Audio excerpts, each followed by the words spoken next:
Hello ladies and gentlemen, and welcome to another Is It Worth the Gold video. Today we're looking at the IS-6 again, since it's been buffed and made into an HD model.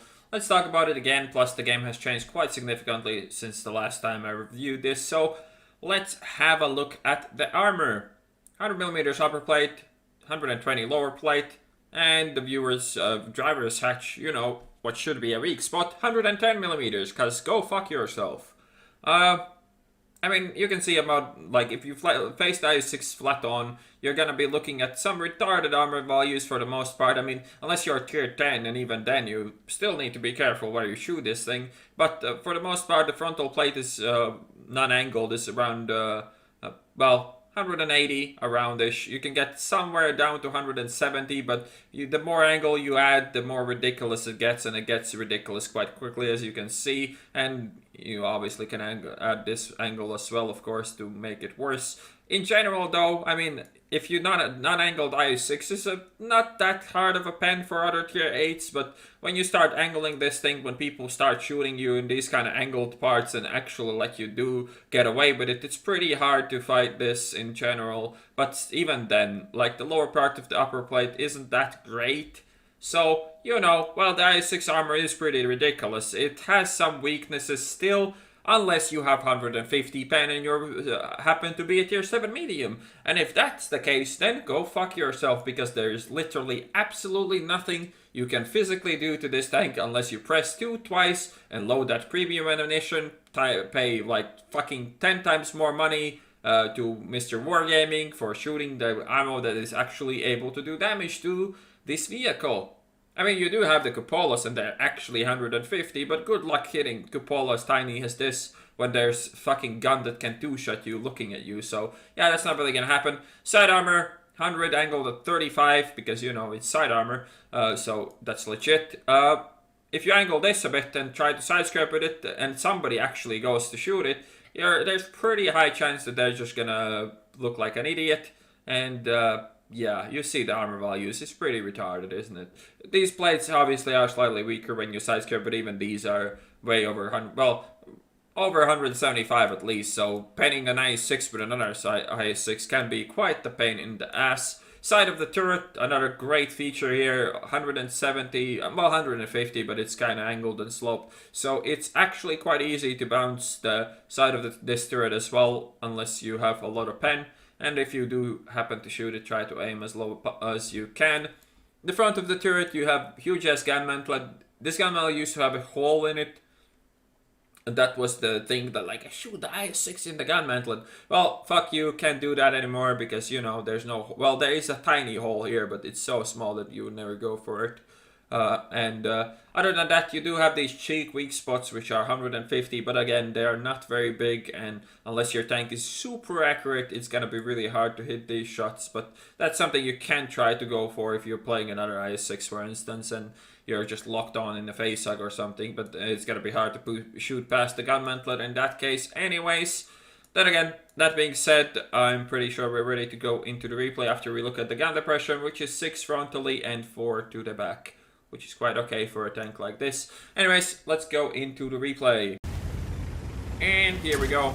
As always, before we get into too much action, let's just look at the stats real quick. So 1550 health, obviously really, well, pretty good for a Russian heavy at the tier 8 IS-3, and has 1500, so does the Chinese 112 and 111 as well, I believe. Your range 350, gold cost is 1100 and well, 11,800, which is also cheaper than the 112 for some reason. Top speed forwards 35, top speed backwards 14, power to weight 13.67, gun elevation 20, depression 6, you already saw that, turret traverse 24, and hull traverse 26. When we come to the gun, 2000 DPM base value, 390 damage per shot, 175 penetration, the Russian standard potato gun, and aim time 3.4, accuracy 0.46, and what else there is to say? Well, one thing there is to say, this is just flat out better than the 112.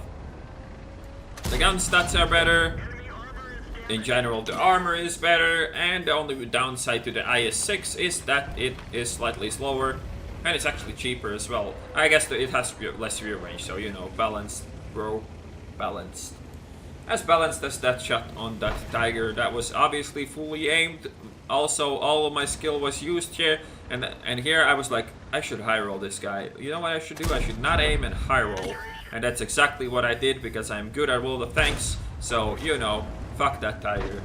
But hey, German tanks are better because they have better accuracy.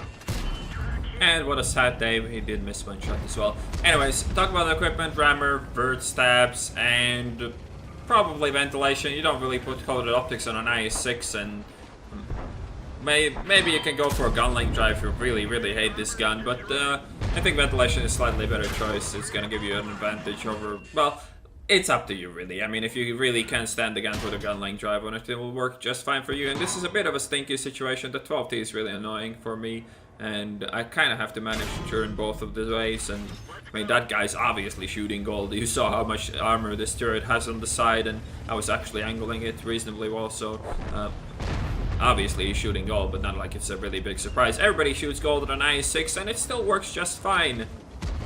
But the main problem I have with an IS-6, and probably most people have with an IS-6, and in general these premium tanks that have these potato guns, is that Godzilla's got implemented, aka the Japanese heavy tanks, and IS-3 got buffed, and stuff like that made these tanks so obsolete. It's not even funny anymore. Like, seriously, what the fuck am I supposed to do against this? He has more than 200 frontal, and I have 175 pen, 112 with gold. I don't like to shoot gold with my premium, so I'm not going to, but like, if this Japanese heavy tank player wasn't a complete and utter noob at the game, even though he has fucking, what, like 40k games? No, but 15k games. If he wasn't absolutely idiotic with his plays, there would be nothing I could do to even make this close. Like, this tank can get so shit on by tanks that it cannot penetrate, because like literally there's nothing you can do with 175 pen to so many tanks these days. Even IS-3s, if you have to face an IS-3 hull down that knows how to hide its roof now, which has become tiny as well, like there's nothing you can do. You're just driving a shittier version of an IS-3 here.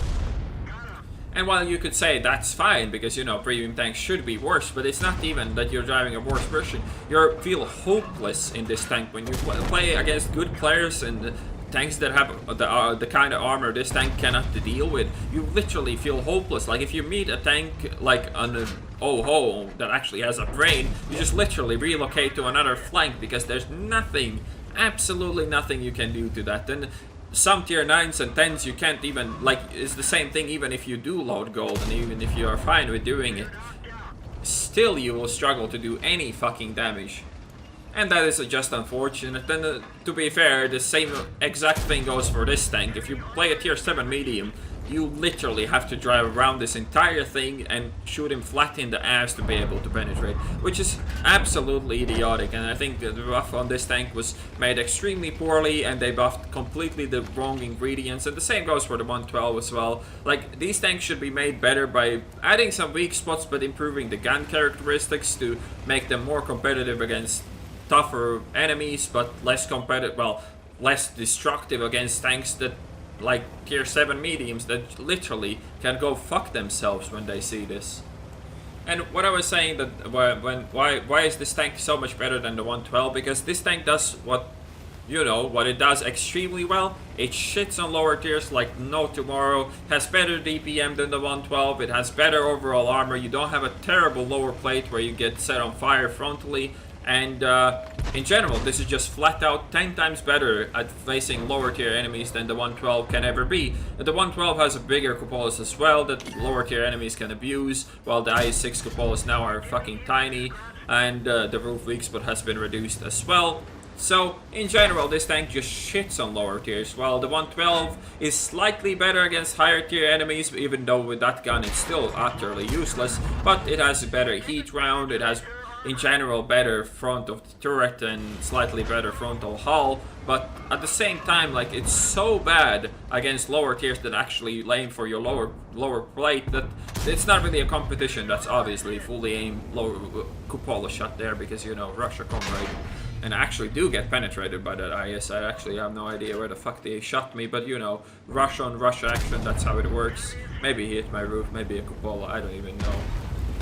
You could also argue that obviously the IS-6 has an extreme upside, and so it should have an extreme downside. Obviously, you can just shit on lower tiers in a way that they literally are useless. They can just literally quit out the second they see you. But the same time, you get the same feeling when you face tier 9s like an E-Sin E5 frontally, and then you can go fuck yourself, because I'm pretty sure you can't even pen a cupola of an E-Sin E5 with this AP shot. You can go for some sick flanking, but obviously you're not really a medium, so that doesn't really work all that well. But sure, I mean, I am kind of fine with that being the case, with having this extreme upside for the extreme downside, but it makes the tank just way less fun to play. I think the skill ceiling on this is so much lower as well because of it, and in general I don't really enjoy playing the IS-6 all that much, just because, you know, I just hate having that feeling of being completely worthless and useless because, you know, I don't spam fucking full gold in a 112 or something. But anyways, we do get a pretty juicy roll into the Brimetal with some HE here, so that is nice. And now let's see if I can get shot on that SU, but it seems that I cannot. The T-54 is already hiding, and it seems that SU is aiming this way, and the KB-85 is shooting him in the ass, which is, I guess, fine by me. We should go back and clean up that French TD, though. I would take the IS-3A over the IS-6 every time of the day, though. The IS-3 in general costs way less, like 10 euros less, but obviously it doesn't have preferential. But then again, 220 pen is more workable, you have better DPM. I don't think your gun handling is actually better. I think the aiming time is still 3.4 on the IS-3A, but the gun in general is better on that than... it has less crew members, so boo-hoo for crew training. And now, the general value of the armor on those cupolas is around 170 or so. So in theory I should be able to pen them, but add slight angle to it, add potato RNG on penetration rolls, and I'm just gonna bounce for days. The back cupola is the weakest, I know that, but you know, I had a clear shot on the other cupola, which was slightly angled, so we get another bounce instead of actually doing damage here. And here's another shot. He can't actually see me, and that shot was absolute potato. So, you know, let's end up this game that could have been really good on a potato note, but we should be able to finish him off now as he's not even looking at me. And there we go, 74 damage for the 7th kill. So here's the end play. The Ace Tanker, 2,399 experience without double. Steel Wall, High Caliber, and Top Gun. 4,180 damage done, 760 assists. That made only 87,000 credits just because I missed so many shots, and these shells are actually quite expensive. 1,454 base experience. So, is the IS-6 worth the gold? Well, it's tougher than it used to be. Definitely the game has become way more unfriendly for a tank like an IS-6. It has extremely low skill ceiling, and arguably it's not a lot of fun to play. Especially when you meet something you cannot penetrate. There's like literally nothing you can do against the tier 9 Japanese heavy, arguably the E-Sin E5, the SD1. Even when you go load gold, there's not much you can do to tanks like E-Sin E5 frontally, and flanking something with an IS-6 isn't really the easiest thing to do, and penning even tanks like T-54 with or without gold can be extremely annoying.